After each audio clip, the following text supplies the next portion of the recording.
It's 4:13 AU with the latest on the national weather scene for Tuesday the 26th of October, September 23. We start off with the instability from 10 AM through the 2200 hours tomorrow. A strong wind warning, Western Australia's Nigaloo, Gascoyne and Geraldton coast. There's also one for the Peninsula coast here in Queensland and one for Tasmania. A gale warning for the southeast, southwest coast. Strong wind warning, southwest lakes, Bank Strait, Franklin Sound, east of Flinders Island, lower east and central west coast.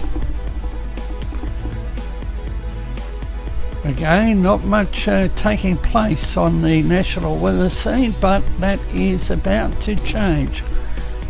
Now we have a look at storm probabilities for the same period, and it looks like it's going to be the New South Wales Victorian border, East Gippsland region, probably including the parts of the ACT and Sydney. This is for the same period.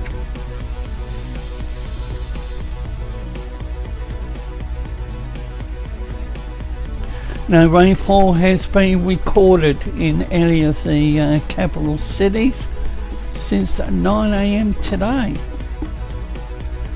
Mostly sunny for Darwin, shower or two Canberra, mostly sunny Hobart, possible late shower for Adelaide, sunny for Melbourne, Brisbane, Perth, possible shower Sydney. Just a look at the Broome radar. This was recorded about 3 hours ago, and it's going to be the northwest WA coast that will most likely see severe thunderstorm activity. Here's a look at pressure and precipitation.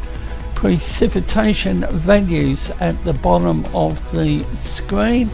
Information is sourced from the BSCH website. And known as the Brisbane Storm Chasers. But it's going to be the northwest WA coastal region. The instability is extremely high. And we look at supercell probabilities.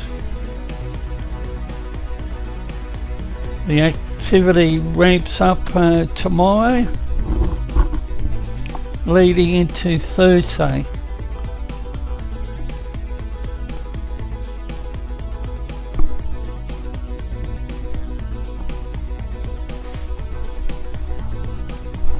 Current capital city temperatures at 18 minutes past 11, 20.5 Sydney, 15.2 Melbourne, 24 in Brisbane, 17.3 Perth, 19 Adelaide, 13.2 Hobart, 19.1 Canberra and 31.6 in Darwin. And you can see where the storm probability activity is likely.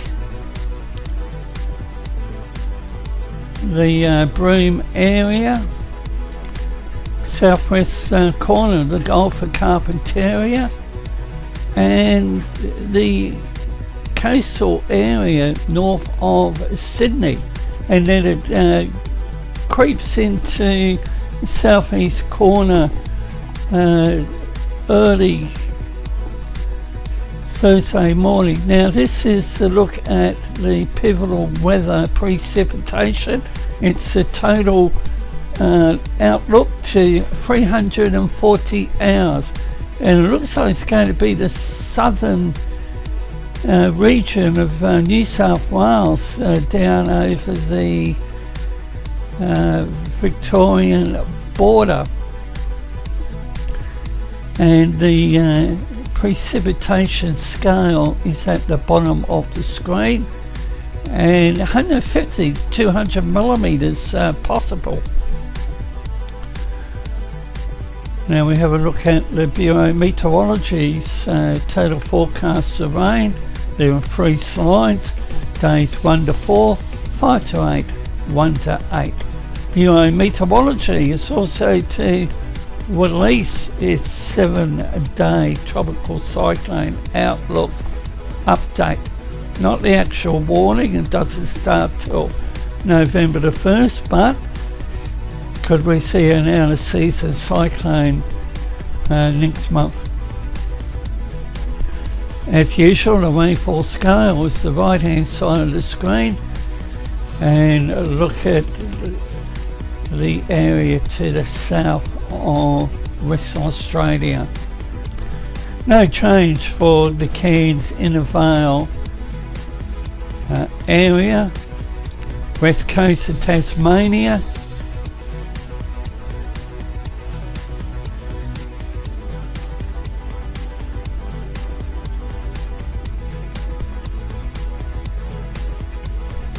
and this is days 1 to 8. So again, looks like it's going to be the west coast of Tasmania. Might see a couple of flood warnings. Now we have a look at pressure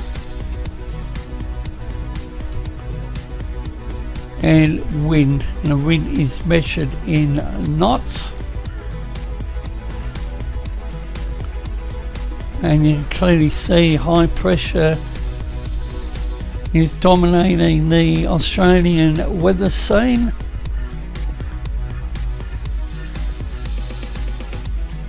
I'll probably kickstart the automated streaming service later today. We're keeping an eye on the weatherzone.com.au website.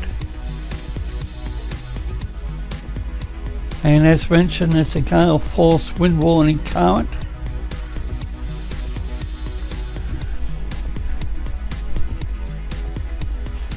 I'm also waiting to see what the Bureau's 23-24 summer outlook document is going to contain. That comes out mid-October. So things are pretty quiet on the national weather scene, and the risk of bushfires ramping up. The IAD 2 is ramping up in intensity. That's it for the time being.